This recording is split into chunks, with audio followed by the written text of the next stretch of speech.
ভীষণ সহজে আজকে তৈরি করছি বাড়িতেই মটন চপ। তোমরা যদি কেউ মটন খেতে অপছন্দ করো তাহলে এই চপটা কিন্তু চিকেনের কিমা দিয়ে খেতে দারুণ লাগবে। এই পুরটা কিন্তু গোটাটাই কুচি মশলা দিয়ে তৈরি করতে হবে।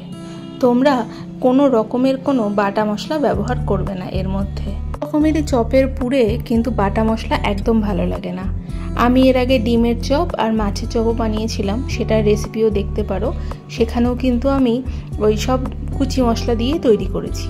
বেশ খানিকটা সর্ষের তেলে দিয়ে দিলাম লম্বা লম্বা করে কেটে রাখা পেঁয়াজ কুচি।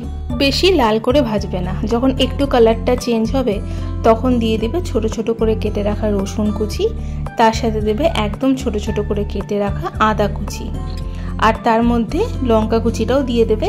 আর তোমরা যারা লঙ্কা খেতে অপছন্দ করো তাহলে লঙ্কার বদলে তোমরা গোলমরিচের গুঁড়ো ব্যবহার করতে পারো।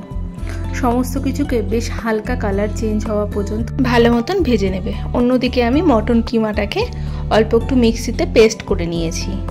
এবার ভালো মতন জলটা ঝরিয়ে নিয়ে সেই কিমাটা দিয়ে দিলাম। কিমাটা দিয়ে বেশ কিছুক্ষণ মিশিয়ে এর মধ্যে দেবো গুঁড়ো মশলাগুলো। দেবো অল্প একটু হলুদ গুঁড়ো, ওই হাফ চামচের মতো দেবো হলুদ গুঁড়ো, হাফ চামচের মতো দেবো লঙ্কা গুঁড়ো, অল্প একটু দেবো জিরে গুঁড়ো, আর দেবো অল্প একটু নুন। যেহেতু চপের পুর বানাচ্ছি খুব বেশি নুনের কিন্তু প্রয়োজন নেই।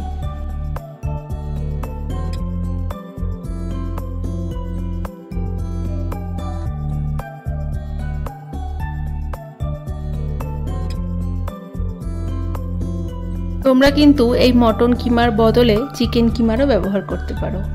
চিকেন কিমাটাকে তোমরা যদি চাও তাহলে অল্প একটু মিক্সিতে গ্রাইন্ড করে তারপরে ব্যবহার করতে পারো। আর বাকি সব প্রসেস কিন্তু সেম থাকবে। সমস্ত গুঁড়ো মশলাটা দেওয়া হয়ে গেলে ভালো মতন সেই কিমাটার সাথে মিশিয়ে নিচ্ছি। আমি এখানে একদম কম আঁচ করে ঢাকা দিয়ে রান্না করছি, যেন কিমাটা ভালো মতন সেদ্ধ হয়ে যায়। অবশ্যই আমি অল্প একটু গরম জলের ব্যবহার করব এই সময়, না হলে কিন্তু কিমাটা সেদ্ধ হতে একটু সময় লাগবে। কিমাটা ভাজা হয়ে গেছে, এই সময় আমি সাইডে বেশ কিছুটা গরম জল করে রেখেছি, সেই গরম জলটা দিয়ে দেব। একদম বেশি করে গরম জল দেবে না, কিমাটা যাতে ডুবো ডুবো হয় সেই দিকটা দেখেই কিন্তু গরম জলটা ব্যবহার করবে। আর তোমরা যারা লঙ্কা কুচি ব্যবহার করছো না, সেই গুঁড়ো মশলার মধ্যেই কিন্তু অল্প একটু গোলমরিচের গুঁড়ো দিতে পারো। দেখো আমি একদম অল্প একটু জল দিয়েছি গরম জল, ঠান্ডা জল একদম দেবে না। এবার সমস্ত কিছুকে বেশ অনেকক্ষণ ধরে ঢাকা দিয়ে কষিয়ে নেব, যেন কিমাটা ভালো মতন সেদ্ধ হয়ে যায়। কিমার থেকে জলটা মোটামুটি শুকিয়ে গেলে এর মধ্যে আমি দিয়ে দিচ্ছি 2টা আলু ভালো মতো হাত দিয়ে চটকে। তোমরা ম্যাশার ব্যবহারও করতে পারো এই সময়। এবার সেই আলুগুলোকে দিয়ে বেশ অনেকক্ষণ ধরে সেই কিমাটার সাথে কষিয়ে নেবে। আবার একটা কথা বলতে ভুলে গেছিলাম, যখন তোমরা মটনের কিমাটা নেবে তখন কিন্তু সেই কিমার মধ্যে অল্প একটু ফ্যাটও নেবে, তাতে কিন্তু এই মটন চপের পুরটা খেতে আরও সুন্দর লাগে। আমি একটু সরষের তেলটা বেশি ব্যবহার করেছি, কারণ আমি একদম ভুলে গেছিলাম এই মটনের মধ্যে অলরেডি ফ্যাটটা ছিল। তোমরা কিন্তু মটন কিমা যখন নেবে তখন ফ্যাট সহ নেবে। এবার সে আলুটা দিয়ে বেশ অনেকক্ষণ ধরে সে খুন্তি দিয়ে মিশিয়ে নেবে কিমাটার সাথে।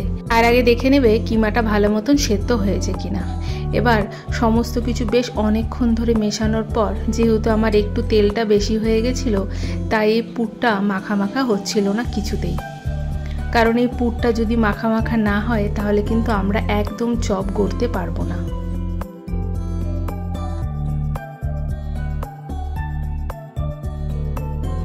তার জন্য আমি এর মধ্যে অল্প একটু ময়দা ছিটিয়ে দিচ্ছি। তোমরা এটা দিতেও পারো, নাও দিতে পারো, কারণ যদি মাখা মাখা পুরটা হয়ে যায় তাহলে এই ময়দাটা দেওয়ার প্রয়োজন নেই। আর যদি দেখো মাখা মাখা না হয় তাহলে অল্প একটু ময়দাটা ব্যবহার করো। ময়দাটা কিন্তু একদম অল্প ব্যবহার করবে, বেশি দিলেই কিন্তু স্বাদটা নষ্ট হয়ে যাবে। দেখো পুরটা একদম মাখা মাখা হয়ে গেছে। আমি একটা প্লেটের মধ্যে ভালো মতো নামিয়ে দিয়ে পুরটাকে একদম ঠান্ডা করে নেব। অন্যদিকে একটা বাটির মধ্যে নিয়েছি 1 চামচ কর্নফ্লাওয়ার, 1 চামচ ময়দা, অল্প একটু নুন। এবার ভালো মতো জল দিয়ে একটা পাতলা ব্যাটার তৈরি করে নেব। তোমরা যদি চাও এর মধ্যে অল্প একটু গোলমরিচের গুঁড়ো ব্যবহার করতে পারো। ওদিকে আমি অল্প একটু টোস্ট বিস্কুট ভালো মতো গুঁড়ো করে নিয়েছি। তোমাদের কাছে যদি বাড়িতে ব্রেড ক্রাম থাকে তাহলে তোমরা বিস্কুটের গুঁড়োর বদলে ব্রেড ক্রামেরও ব্যবহার করতে পারো। পুরটা বেশ ঠান্ডা হয়ে গেছে। তারপর চপের আকারে গড়ে প্রথমে কর্নফ্লাওয়ারে ডুবিয়ে তারপর বিস্কুটের গুঁড়োতে ডুবিয়ে ভালো মতন হাত দিয়ে গোল বা লম্বা যে কোনো একটা শেপ বানিয়ে নিতে পারো। আমি গোলও বানিয়েছিলাম, লম্বাও বানিয়েছিলাম। পুরো প্রসেসটা কিন্তু দুবার করে করতে হবে। প্রথমে একবার কর্নফ্লাওয়ারে দিয়ে বিস্কুটের গুঁড়োতে ভালো মতন মিশিয়ে দেবে, আবারও একবার সেই চপটাকেই কর্নফ্লাওয়ারের মধ্যে ডুবিয়ে বিস্কুটের গুঁড়োর মধ্যে মিশিয়ে ভালো মতন সাইডে রেখে দেবে। আমি এক এক করে সমস্ত পুর তৈরি করে নিচ্ছি। দোকান থেকে যখন আমরা মটন চপ খেতে যাই তখন সেখানে দেখা যায় আলুর পুরটা বেশি থাকে, তার মধ্যে মটনটা কম থাকে। কিন্তু বাড়িতে বানালে তো আর সেটা হয় না। বাড়িতে বানালে তুমি যত খুশি আলু কম দিয়ে মটনের পুরটা বেশি দিয়ে তৈরি করতে পারো।